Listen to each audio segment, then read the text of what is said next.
1 year, and the cap is set at the 10%.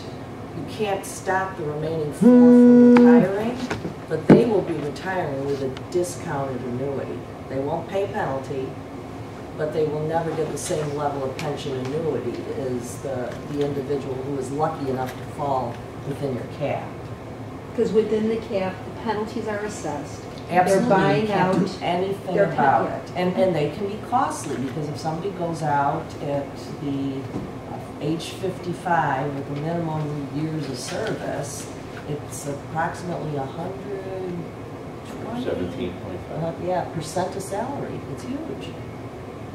And just in way of background, before this law changed in 2005, there was only 1 year, and that was the year before I came in 2002, where we did have 2 employees that went out under ERO, and that was more the baby boomer folks, and those folks are gone. So ever since that time, we've had, I think, 6 more, but only 1 eligible. So the cap was irrelevant because there was only the 1 person in any given year. Yeah, and the other dynamic that changed is when TRS was reformed in 2005, the law increased the penalties. So now the employee has a hard time even paying the penalty out of his or her own pocket. So it's discouraged. Yeah, it's discouraged a lot of folks from even opting to do it. And the school districts that had bargained into their contracts to pick up and pay the employee portion of the penalty, that's way too costly. So all we've done at the bargaining table the last few years is try to take that out of bargaining contracts. And I'm sure that's been difficult to do. Actually, it hasn't been. Really? It hasn't been. I think the unions have understood that and know their own membership. It's a huge bite in the budget, especially in smaller districts. If you have to throw 100,000+ out of your budget for one individual. Now, what's happening is that after the 2005 reformed changes in the law, ERO was looked at critically.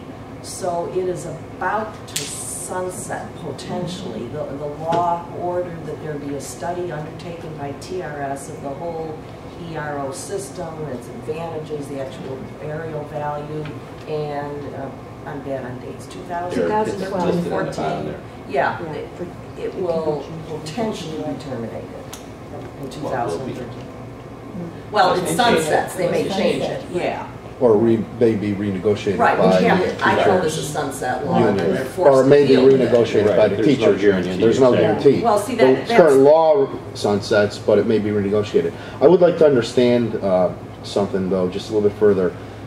Go back to that 10% rule. So if you have, in any given year, let's say that you have 10 teachers on staff that are eligible for ERO, but only 5 elect to take it, you only have to allow 1 and pay the penalty on 1. The other 4 are the discounted. Correct. And then of that 1, it's based on seniority of years of service within the district. No. How you pick one of the 5, is that your example? Correct. Is based on seniority. That's right, exactly. The penalty is set on the statutory formula. So if for that 1, the other correct. 4 retire under a discounted amount. Correct. You know, they lose out. Yeah, so the problem is if by seniority the teacher that wins out costs you the most per penalty, because they have nothing you can do about it. It is what it is. Right. Okay. Yeah. Now, Terry, it's been my limited experience that some contracts build in retirement incentives. And bargaining contracts or employment contracts, because I think you deal with these things differently. You know, you'll have individual employment contracts generally for administrators. Let's talk teaching staff, you deal with bargaining contracts. Bargaining contracts, where there are retirement incentives.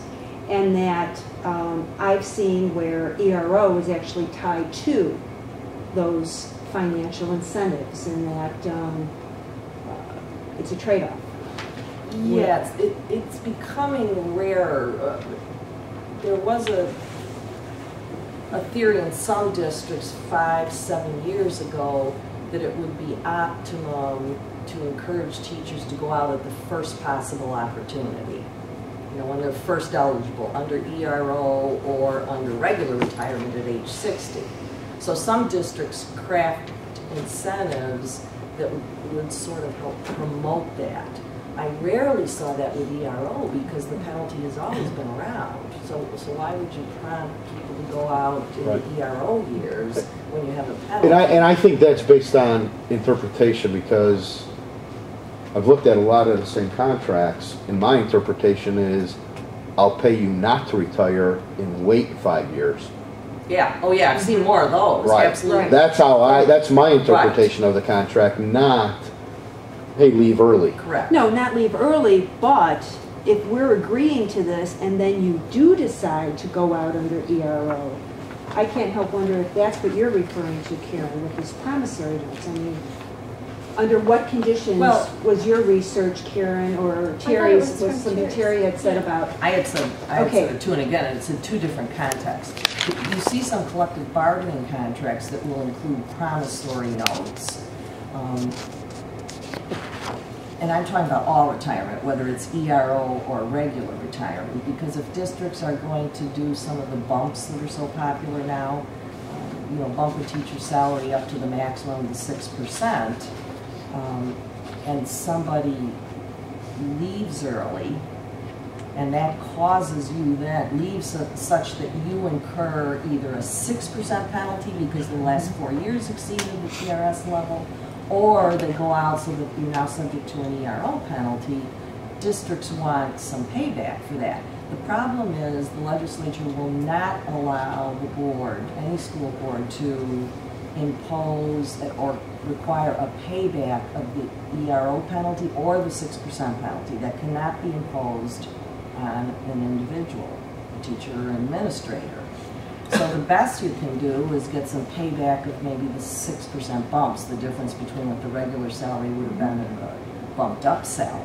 So But some again, districts that's an do that. incentive. Well, I mean, basically, what those districts are saying is, we're willing to give you more money because we know you are planning on retiring. So you're giving us your commitment to retire in 3 years and 4 years and Right. 5 years. In exchange for that, we're agreeing to maximize your salary in order to maximize your retirement benefit. But oops, if you go out before that, under ERO, what we're going to try to do, we can't recoup your penalty, Right. but what we can say is that you ordinarily would have only received the contractual, 3 or 3.5, 4, 4.5. The difference between that and 6 is what we want back. But we still have the penalty. You still have the penalty. Okay. So could we have asked this particular administrator what their penalties were legally, even though it wasn't in their administrative contract? I thought we knew what those were. I thought when you came with that sheet, it was Yeah, like it said, $8,000 or something yeah. like that. No, we didn't know at the time, that's For what a I'm saying. penalty? Right. No, I thought we knew that at the same time we knew our penalty. No, not her penalty, that there was a penalty that was going to be imposed. So she gave notice, what, in May? That she was going to retire? Yeah, in May. Could we have asked her then what the Well, see, calculations to call that's a TRS? different issue, because on a year-to-year contract with an employee in the district, you're going to have a hard time controlling anything. But if you've entered into a multi-year contract with somebody, and oftentimes districts decide to enter into a retirement contract of some type that's over a period of years, and that individual leaves early then, several things you can do to try to prevent that. At the time you enter into the retirement contract, you can require that employee to get the TRS statement that exists at the time to at least show you, the age, the years of service, the sick leave, so you can have a pretty good estimate. And then try to maybe About what would negotiate happen. something to say, and try to say, because it was a year contract, negotiate, well, okay, but if you stay on, another 2 or 3 years to meet or this. Yeah, or you put some kind of penalty into the actual contract. If you leave earlier, you pay back whatever retirement benefits we were giving you, if it was the 6% bump. If you leave early because we're giving you these retirement benefits under the assumption that you're not going to leave early and cost us any penalty, you can create what I'm going to call liquidated damages clause, because we now have to go search for somebody that we didn't expect to have to search for. Those are limited under the law to your actual cost, basically the cost of a search, but you can't say, pay us for the ERO penalty that we're now being assessed. Or don't take that option if it's entitled to you. Right? So in our collective bargaining agreement,